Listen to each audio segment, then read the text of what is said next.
Hello বন্ধুরা, সবাই কেমন আছো? আশা করছি সবাই খুব ভালো আছো আর আমিও খুব ভালো আছি। নিয়ে চলে এলাম নতুন একটা রেসিপি চিকেন প্যাটিস। তার জন্য নিয়ে নিয়েছি চিকেন কিমা, কুচানো পেঁয়াজ, কুচানো ধনেপাতা ও কিছুটা পরিমাণ আদা রসুন বাটা। আর এখানে নিয়ে নিয়েছি ময়দা।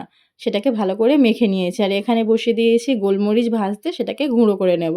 প্রথমে কড়াইতে কিছুটা পরিমাণ তেল দিয়ে দিলাম। তেল দিতে হবে খুবই অল্প পরিমাণে, বেশি দেওয়ার কোনো দরকার নেই। এটা অল্প তেলেতেই রান্না হয়। তার মধ্যে তেলটা গরম হয়ে এলে দিয়ে দিলাম কুচানো পেঁয়াজ। পেঁয়াজটা একটু বেশি পরিমাণে নিতে হবে যাতে চিকেন কিমার সঙ্গে ভালো করে মিশে যায়। তো পেঁয়াজটা অনেকক্ষণ ধরে ভেজে নেব, এটা যাতে ব্রাউন কালার চলে আসে। তো দেখো আমাদের ব্রাউন কালার চলে এসছে। এর মধ্যে দিয়ে দেব আদা রসুন বাটা কিছুটা।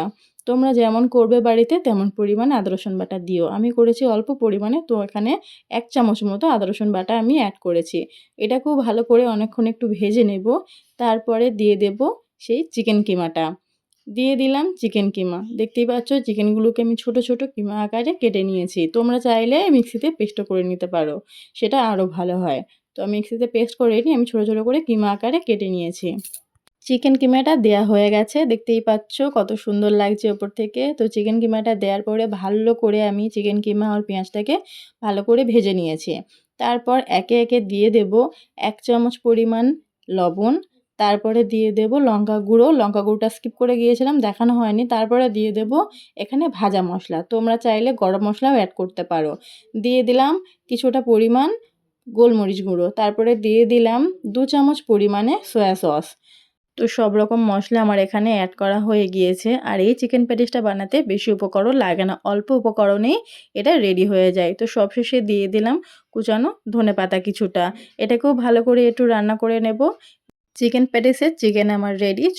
চলো এবার ময়দাটাকে ভালো করে বেলে নেওয়া যাক। তো ময়দাটাকে আমি একটা লিচি আকারে কেটে সেটা ভালো করে বড় রুটির মতো আগে বেলে নিচ্ছি। দেখতেই পাচ্ছ বড় রুটির আকারে বেলে নিয়ে এটাকে আমরা আগে লেয়ারিং করব। তো এই দিক থেকে কিছুটা মুড়িয়ে, ওদিক থেকে কিছুটা মুড়িয়ে, এই সাইড থেকে দিয়ে, এই সাইড থেকে দিয়ে এরকম একটা চারকোনা গোলার মতো রেডি করে নিতে হবে আমাদের।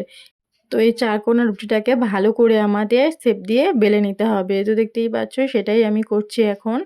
আর তোমরা যে কোনোভাবে হোক লেয়ারিং করতে পারো, বা আমি একবার লেয়ারিং করেছি, তোমরা এখানে ২-৩ বার লেয়ারিং করতে পারো। তাতে প্যাটিসের মুচমুচে ভাবটা খুব সুন্দর হয়। তো আমার দেখো চারকোনাভাবে বেলা হয়ে গিয়েছে। তো এটা আমি ৪ ভাগে ভাগ করে নেব। তো দেখো সবকটা একটু চারকোনা, চারকোনা মতো করে আমি বেলে নিয়েছি। তো দেখতেই পাচ্ছ এইভাবে তোমরা সবকটা বেলে নেবে। তোমরা চাইলে এখানে বড় সাইজেও করতে পারো। আমি এখানে খুব বড় করিনি, ছোট সাইজে করেছিলাম। তো আমার আগে পুর ভরাগুলো হয়ে গিয়েছিল, সেটা তোমাদের সঙ্গে শেয়ার করা হয়নি, স্কিপ করে গিয়েছিলাম। হঠাৎ মনে পড়লো যে ইস, আমার বন্ধুদের সাথে তো শেয়ার করাই হলো না। তো শেষে দেখতে পাচ্ছ অল্প পুর ছিল, সেটা দিয়েই তোমাদের একটা দেখিয়ে দিলাম যে কিভাবে তোমরা প্যাটিসটাকে তৈরি করবে। আগে থেকেই কড়াইয়ে আমি তেল বসিয়ে দিয়েছিলাম, তেল গরম হয়ে গিয়েছে। একে একে দিয়ে দেবো চিকেন প্যাটিসগুলো। আর এখানে গ্যাসের ফ্লেম খুব হাই করা যাবে না, মিডিয়াম টু লো ফ্লেমে রাখতে হবে যাতে প্যাটিসগুলো খুব ভালো করে ভাজা হয় এবং খুব মুচমুচে হয়। দেখতেই পাচ্ছ আমার এক পিঠ হয়ে গেছে ভাজা। তো সেটাকে আমি উল্টিয়ে দিলাম। দেখো আমার এখানে চিকেন প্যাটিস ভাজা হয়ে গিয়েছে। দেখতেই পাচ্ছ কত সুন্দর লাগছে, কত সুন্দর কালার এসছে।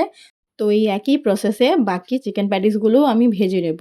আর তোমাদের বারবার বলছি গ্যাস হাই ফ্লেমে রাখলে চলবে না, কারণ এটা ভালো করে ভেতরের দিকে হবে না। তো মিডিয়াম টু লো ফ্লেমে রেখে বাকিগুলো আমি ভেজে নিলাম। ভিডিওটা যদি ভালো লেগে থাকে তাহলে লাইক, কমেন্ট, শেয়ার করে আমার পাশে থেকো। আর নতুন বন্ধু হলে চ্যানেলটিকে সাবস্ক্রাইব করে দিও। দেখো আমার চিকেন প্যাটিস ভাজা হয়ে গিয়েছে, কেমন লাগলো অবশ্যই জানিও। টাটা বন্ধুরা।